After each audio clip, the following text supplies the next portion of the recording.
So, jetzt geht's wieder los. Ne? Man kann auch wieder los in die Öffentlichkeit und kann auf Conventions gehen.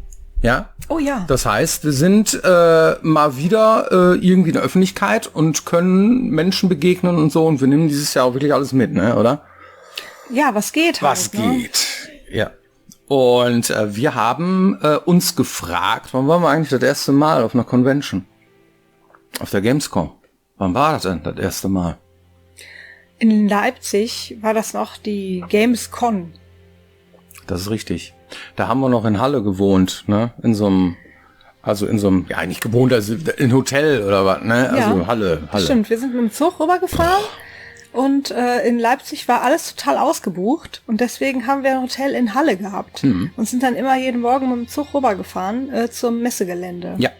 Das war extrem spannend. Ich habe das total genossen, denn ich habe damals noch nicht bei Piranha Bytes gearbeitet und es wurde im Grunde genommen Werbung für das erste Risen gemacht. Das war kurz nach Release von Gothic 3, aber das Spiel hieß noch nicht Risen. Es war auch noch nicht klar, was das werden soll. Deswegen gab es noch keinen Namen, aber es gab schon mal Plakate mit dieser Faust. RPB. Ja, genau. Das nächste Role-Playing-Game von Piranha Bytes, genau. RPB.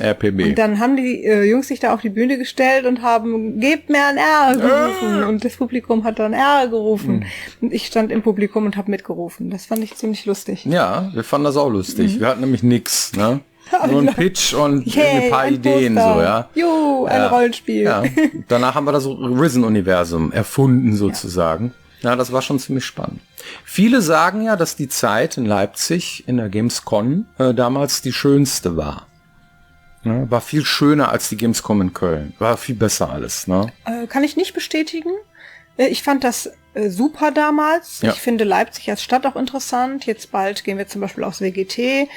Da ist die ganze Stadt Leipzig voller schwarz gekleideter Leute und alle hören Gothic-Musik und das ist ziemlich cool. Ja. Aber ich persönlich lieb auch die Gamescom in Köln und finde es, muss ich an der Stelle sagen, tut mir leid für alle, die weiter weg wohnen, außerordentlich praktisch, dass das nicht so weit ist. Und da kann man wirklich auch dann die ganze Woche ohne Bedenken mitnehmen. Und wenn irgendwas wäre, könnte man trotzdem nach Hause für Eltern. Ist dann immer nicht ganz unpraktisch, wenn man sowas weiß. Des Weiteren finde ich die Orga im Prinzip gar nicht schlecht. Wenn irgendwas schlecht gelaufen ist in der Vergangenheit, versuchen die sich immer den Sachen anzunehmen und Dinge zu verbessern. Letztes Jahr fand ich zum Beispiel außerordentlich gut organisiert, muss ich sagen. Jedenfalls habe ich jetzt nichts mitgekriegt, wo man jetzt groß meckern könnte und freue mich entsprechend wieder auf die nächste Gamescom.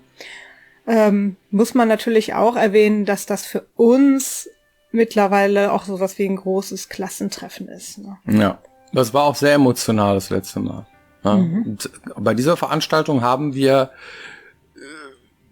weniger als 100 Leute gefragt. Sag mal, was war denn deine erste Convention überhaupt? Deine erste Convention? Ne? Oder war das die erste Gamescom? Die erste Convention. So, welche Convention hast du als erstes besucht? Kannst du dich da noch dran erinnern? Also ganz ehrlich, ich kann mich nicht mehr dran erinnern. Ich weiß das nicht mehr. Vor Leipzig? Ja. Finde ich auch schwer, weil ich zum Beispiel nicht sagen kann, wann die RPCs angefangen haben beispielsweise. Ja, mal gucken, was die Leute gesagt haben. Ja. Meine erste Convention war, was die Magicon letztes Jahr? Magicon. Gamescom 2014. Die Gamescom 2000. Meine erste Convention war die FedCon 4 1996. Das müsste 2014, 15 sein. Das war die Respawn von Stefan Reichert noch. Da war ich als Studentin da. Tja. Nee, sattelfest bin ich da nicht. Ich weiß es nicht wirklich. Ne? Bei mir. Weiß nicht, welche Convention. Vermutlich die Gamescom in Leipzig. Das kann gut sein, ja. Also wenn man jetzt mal Spiele rausnimmt, ne, dann wäre meine erste Convention die Caravan gewesen. Oh. Ja. Und die fand ich damals auch extrem cool, weil die da so Camper aufgebaut hatten, wo man drin rumlaufen kann. Ja. Und da hatten die ganz viel Campingzeug halt und dann hatte ich voll Bock auf Campen. Ja. Also total. So, ich hätte alles kaufen können. Schlafsäcke, Zelte. Ich hätte am liebsten wäre ich eingezogen in so ein Wohnmobil, was die da hingestellt hatten. Ja. Okay, da fällt mir doch ein. In Stuttgart habe ich gelebt, da war ich 15. Da war irgend so eine Technikmesse, die habe ich besucht. Da war ich als Teenager, ja, doch. Das stimmt. So eine war ich auch mal, so eine Computermesse. Eine, die es auch mittlerweile gar nicht mehr gibt. Und ich weiß noch, dass ich damals Lemmings gespielt habe. Und da kam in dem Jahr Lemmings 3D. Und ich bin mit meinem Vater über diese Messe gestolpert und dann hatten die so einen großen Kasten und da lag irgendwie Lemmings 3D. Und ich habe gesagt, cool, es gibt ja ein neues Lemmings. Und der hat gesagt, ja komm, dann nehme ich es mit und kaufe das für dich. Aha. Guck mal, jetzt kommt's raus. Ja. Ja. Voll gut. Ja. Wie sind wir eigentlich auf die Idee gekommen, hinzugehen? Eltern? Haben die das gemacht? Mein Vater hat damals bei IBM gearbeitet. Ja. Und hat sich sowieso für Computersachen interessiert. Und deswegen habe ich damals schon diese ganzen Sachen gezockt, die er mit nach Hause gebracht hat und habe mich dann angeschlossen. Ah, cool. Ja, bei mir weiß ich gar nicht mehr, ob das die Schule war, ob ich da selber Interesse dran hatte oder so. Was ich auf jeden Fall immer gerne gemacht habe, auf Konzerte zu gehen. Und Festivals habe ich auch noch nicht gemacht, aber Konzerte halt, ne? Und Conventions wusste ich gar nicht so richtig wofür. Ne? Und vor allem, ich habe damals in Emsdetten gelebt, da gab es nicht so viel. Da gab die nächste größere Stadt oder Städte, das waren entweder Osnabrück oder Münster. Ja. Ich weiß gar nicht, welche Con in Münster stattfindet. Ja, keine Ahnung. Ich weiß es nicht. Obwohl eine meiner liebsten Conventions tatsächlich die RPC war immer. Ja, das ist richtig. Die bin ich auch unwahrscheinlich. Das ist so wie die kleine Schwester der Gamescom gewesen, gefühlt immer. Absolut, ja. Location dieselbe, Köln. Und aber unglaublich urig. Sehr viel Mittelalterkram, Mittelaltermarkt, Mittelalterbands. Viel Rollenspiel und Cosplay-Zeug natürlich, weil war ja die Roleplay-Convention.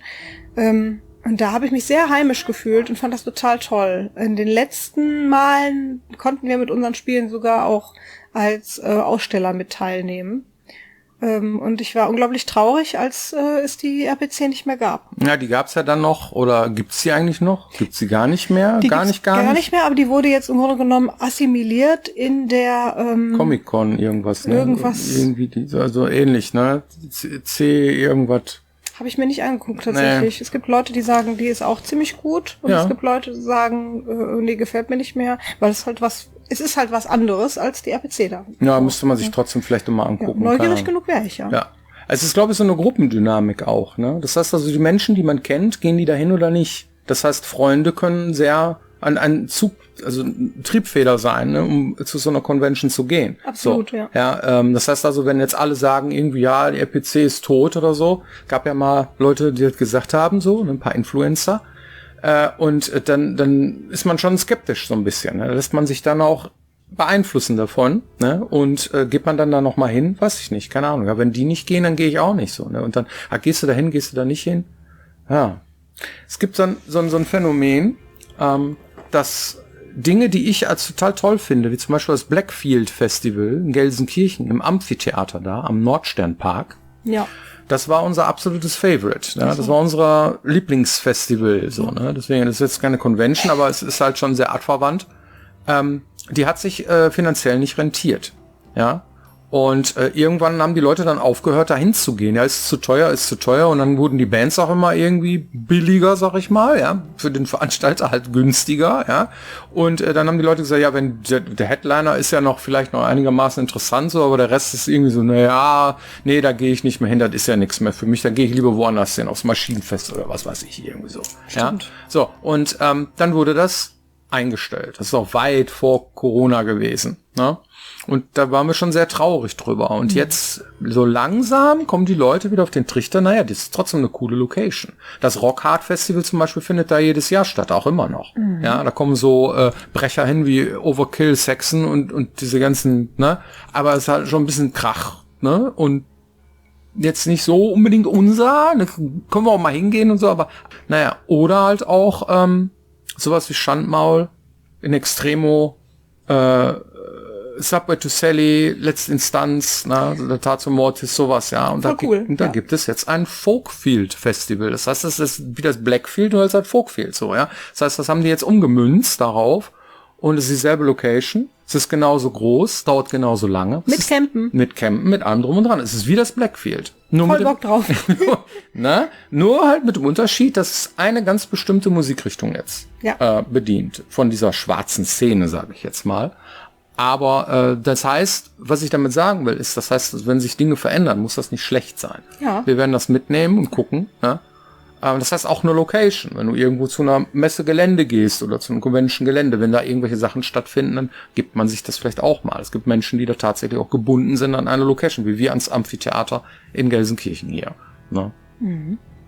Hast du eine Community-Frage? Ganz bestimmt. Ja? Ich guck mal. Ähnliche Frage schon öfter gehört. Dennoch lese ich sie vor, weil leicht abgewandelte Form. Wenn man beispielsweise als Webentwickler bereits Senior oder Lead Senior ist, wie gut ist ein Wechsel in die Games-Branche denn dann noch möglich? Ich bin selbst seit längerem am Überlegen, ob ich das versuchen sollte, bekomme aber immer öfter zu hören, man verdiene dann erstmal wieder sehr viel schlechter. Oh je. Genau. Also, vielleicht 2 Dinge dazu. Wir haben diese Frage in ähnlicher Form ja schon öfter beantwortet. Kommt schon mal öfter vor, ja. Und unsere oberste Prämisse bei der Arbeit, gerade in der Games-Branche oder auch in der Entwicklung, ist, Leidenschaft ist die härteste Währung. Das heißt, das, wofür man am ehesten Leidenschaft entwickeln kann, ist die Wahrscheinlichkeit aus unserer Sicht auch am höchsten, dass man damit dann was wird. Nichtsdestotrotz haben die Kollegen mit Sicherheit nicht Unrecht. Also wenn man jetzt irgendwie was anderes gemacht hat und man ist da schon sehr weit gekommen und verdient auch entsprechend, verdient man in der Games-Branche tendenziell dann wieder weniger, weil du da ja wieder Dinge neu lernen musst, die du eben noch nicht kannst oder noch nicht gemacht hast oder die nicht vorweisen kannst oder. Dann braucht man entweder auch ein bisschen Glück dazu und naja, da muss man halt gucken, ob man das überhaupt hat. Oder man müsste sich damit zufrieden geben, dann Abstriche zu machen dafür, dass man die andere Sache vielleicht lieber macht. Und das können wir dir natürlich nicht verraten, also nicht beantworten. Das musst du selber herausfinden. Jetzt schon Leute, die sich darüber lustig gemacht haben, dass ich das gesagt habe, irgendwo in einem Kontext, ja, Leidenschaft ist die härteste Währung. Leidenschaft, ne? Da fangen die dann an, irgendwelche blöden Witze darüber zu machen und so, aber es ist wirklich so. Ja, das heißt, wenn jemand für etwas brennt, ja, dann kann man den auch tatsächlich irgendwo besser integrieren in ein Team irgendwie, weil sich derjenige tatsächlich was draus macht und nicht nur die Randumstände oder so. Gut, Geld ist wichtig, keine Frage. Aber es ist halt so, wenn du jetzt ein bisschen weniger verdienst oder so, aber wofür arbeitest du? Warum gehst du jeden Morgen zur Arbeit? Wo hast du deinen Lebensmittelpunkt? Ja, das heißt also, hier im Ruhrgebiet ist garantiert günstiger zu wohnen, als jetzt beispielsweise in Köln oder in München, um Gottes Willen, ja, irgendwo in der Stadt. So, das heißt selbst wenn du sagst, okay, ich verlagere meinen Lebensmittelpunkt dahin, worauf ich Bock habe, ja, kann dich das sogar tatsächlich finanziell verbessern, alleine nur, weil du deinen Standort gewechselt hast. Solche Dinge, solche Effekte. Oder, dass wir zum Beispiel unseren Mitarbeitern solche Dinge anbieten wie, okay, wie kommst du denn zur Arbeit? Vielleicht kann man da irgendwie mit deinem Arbeitsweg da was dir erleichtern oder sowas, ja. Also jetzt nicht Firmenwagen, aber irgendwas mit Öffis oder irgend so ein Krempel. Irgendwas ist da immer möglich, so, ja, solche Dinge zu verbessern. Das heißt, allein nur die Zahl, ja, wie viel Geld man verdient, ist nicht das Wichtigste. Ja, es muss schon in einem gewissen Rahmen sein und ich denke mal, das ist es auch bei uns, ja, aber es ist in der Games-Branche nur, das ist halt so ein Ding, auf jeden Fall im ersten Moment denkt man sich, ja gut, da würde ich mehr verdienen, so, ja, aber die ganzen Umstände drumherum, naja, wir haben auf jeden Fall einen Laden, wo sehr viele Menschen Familien gegründet haben, ja, und uns schon sehr lange begleiten und das auch nicht bereut haben, bis heute, so, ja, also das kann man wohl so sagen, das heißt, die Games-Branche ist auch eine, die wächst. Ja, das heißt, es gibt sehr viele unterschiedliche Charaktere bei uns, sehr viele unterschiedliche Sparten, in denen man arbeiten kann und auch sehr viele unterschiedliche, auch unter sich so Bubbles, ja, die sich gebildet haben. Einige, die sich eher für E-Sports interessieren, andere, die sich eher für Rollenspiele interessieren, andere vielleicht auch eher für Rennspiele oder irgendwie Spaßspiele, Multiplayer-Gedöns und so weiter. Und da hast du halt auch deine entsprechenden Conventions und Veranstaltungen, wo du hingehen kannst. Ja, und das ist schon, ja, das füllt dein Leben aus. Ne? Das bist du dann. Du bist dann Games-Entwickler und triffst halt viele Leute, die dein Hobby mit dir teilen. Und das ist großartig. Das möchte ich eigentlich nicht mehr missen. Für den Rest meines Lebens so, ja. Und das ist schon sehr viel wert am Ende des Tages. Kannst du ja mal eine Pro-Kontra-Liste machen. Da kommt alles drauf irgendwie, was du auf jeden Fall erhalten möchtest, alles, worauf du verzichten könntest und alle Sachen, die du vielleicht dazu gewinnst. Und dann kriegst du so ein Gefühl dafür, ob sich das lohnt oder nicht. Vielen Dank für eure Aufmerksamkeit und hoffentlich sehen wir uns nächste Woche wieder hier, wenn es heißt Piranha Bytes TV. Vielen Dank. Bis dann. Tschüss.